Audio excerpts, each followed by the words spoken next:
नमस्कार। आज हम सफर पर चलेंगे उत्तर प्रदेश के एक ऐसे जिले के जो अपने आप में इतिहास और संस्कृति को समेटे हुए है। जी हाँ, आज बात होगी उन्नाव की। तो चलिए इस ऐतिहासिक धरती को थोड़ा और करीब से जानते हैं।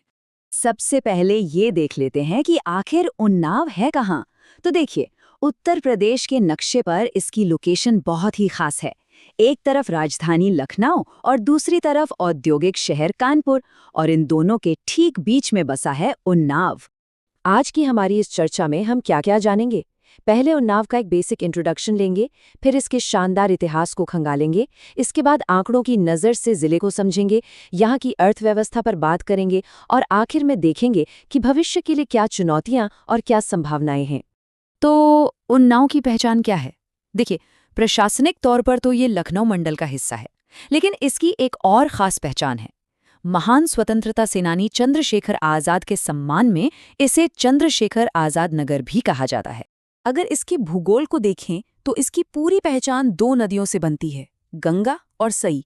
इन दोनों नदियों के बीच होने की वजह से ये पूरा इलाका एक बेहद उपजाऊ मैदान है, जिसे दोआब भी कहते हैं। और इसी वजह से ये खेती किसानी के लिए एक बेहतरीन जगह है। और जहाँ जमीन इतनी उपजाऊ हो, वहाँ का इतिहास तो दिलचस्प होगा ही। उन्नाव का अतीत वाकई कई अहम घटनाओं और कहानियों से भरा पड़ा है। इसकी जड़ें बहुत बहुत गहरी हैं। ये प्राचीन काल में शक्तिशाली कोसल महाजनपद का हिस्सा हुआ करता था। फिर 1856 में अंग्रेजों ने इसे एक जिला बनाया और महज एक साल बाद 1857 की क्रांति में यहाँ के लोगों ने बढ़ चढ़कर हिस्सा लिया। और इसका ऐतिहासिक महत्व सिर्फ लड़ाइयों तक ही सीमित नहीं है, इसकी सांस्कृतिक विरासत भी उतनी ही मजबूत है। ऐसी मान्यता है कि महाकाव्य रामायण की रचना यहीं उन्नाव में गंगा किनारे हुई थी। सोचिए कितनी बड़ी बात है ये। चलिए अब जरा आज के उन्नाव की तस्वीर देखते हैं, मतलब यहाँ के लोगों के बारे में जानते हैं। और इसके लिए हम 2011 की जनगणना के आंकड़ों का सहारा लेंगे। तो सबसे पहले ये जिला कितना बड़ा है। ये लगभग 4,500 वर्ग किलोमीटर में फैला हुआ है। एक काफी बड़ा इलाका है ये। लेकिन ये आंकड़ा बहुत दिलचस्प है। यहाँ की जो कुल आबादी है, मतलब 31 लाख से ज्यादा लोग, उनमें से एक बहुत बड़ा हिस्सा, लगभग 82% गांव में रहता है। सिर्फ 18% आबादी ही शहरी है।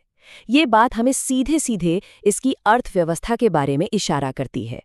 अगर कुछ और जरूरी आंकड़ों पर नजर डालें तो यहाँ हर वर्ग किलोमीटर में करीब 682 लोग रहते हैं, और जो कुल साक्षरता दर है वो लगभग 66% के आसपास है। लेकिन जब हम इस साक्षरता दर को थोड़ा और गहराई से देखते हैं तो एक बड़ा गैप नजर आता है। पुरुषों में साक्षरता 75% है, जबकि महिलाओं में ये सिर्फ 57% के करीब है। मतलब लगभग 18% का फासला। ये साफ दिखाता है कि सामाजिक विकास के लिए अभी यहाँ काफी काम करने की जरूरत है। तो जैसा कि हमने देखा कि यहाँ की ज्यादातर आबादी गांव में रहती है, तो जाहिर है कि जिले की अर्थव्यवस्था का पहिया भी वहीं से घूमता है। मतलब यहाँ की इकोनॉमी पूरी तरह से कृषि पर आधारित है। उन्नाव की अर्थव्यवस्था के कुछ मजबूत स्तंभ हैं। एक तो जाहिर है खेतीबाड़ी, गेहूं, चावल, गन्ना। दूसरा, यहाँ चमड़े का काम भी बहुत होता है, जो असल में कानपुर के लेदर इंडस्ट्री का ही एक हिस्सा है। और हाँ, सरकार की one district one product scheme भी यहाँ एक अहम रोल निभा रही है। ये ओडीओपी योजना दरअसल सरकार की एक बहुत बड़ी पहल है। इसका मकसद है हर जिले के एक खास प्रोडक्ट को पहचान दिलाना, उसे प्रमोट करना, ताकि वहाँ की लोकल इकोनॉमी को बूस्ट मिले। और उन्नाव के लिए ये प्रोडक्ट एक बहुत ही खूबसूरत पारंपरिक कला है, और वो कला है जरदोजी। जी हाँ, कपड़ों पर मेटल के धागों से की जाने वाली वो बारीक और शानदार कढ़ाई। ये सिर्फ एक आर्ट नहीं है, बल्कि एक अहम लोकल इंडस्ट्री भी है। और अब सरकार इसे राष्ट्रीय और अंतर्राष्ट्रीय लेवल पर पहचान दिलाने में मदद कर रही है। तो हमने उन्नाव का इतिहास देख लिया, आज की तस्वीर भी देख ली, पर अब सवाल ये है कि भविष्य में क्या है, आगे का रास्ता कैसा है। चलिए अब इसकी चुनौतियों और मौकों पर भी एक नज़र डाल लेते हैं। देखिए, उन्नाव इस वक्त एक तरह के मोड़ पर खड़ा है। एक तरफ कुछ बड़ी चुनौतियां हैं, जैसे खेती पर बहुत ज़्यादा निर्भरता और अच्छी हायर एजुकेशन की कमी। लेकिन दूसरी तरफ नए मौके भी दरवाजे पर दस्तक दे रहे हैं। गंगा एक्सप्रेसवे से कनेक्टिविटी बेहतर हो रही है और इको टूरिज्म में भी काफ़ी स्कोप है। और हमें इसकी सांस्कृतिक ताकत को बिल्कुल नहीं भूलना चाहिए। उन्नाव ने हिंदी साहित्य को सूर्यकांत त्रिपाठी, निराला जैसे दिग्गज दिए हैं। ये जो बौद्धिक विरासत है ना, ये भविष्य के विकास के लिए एक बहुत बड़ी प्रेरणा बन सकती है।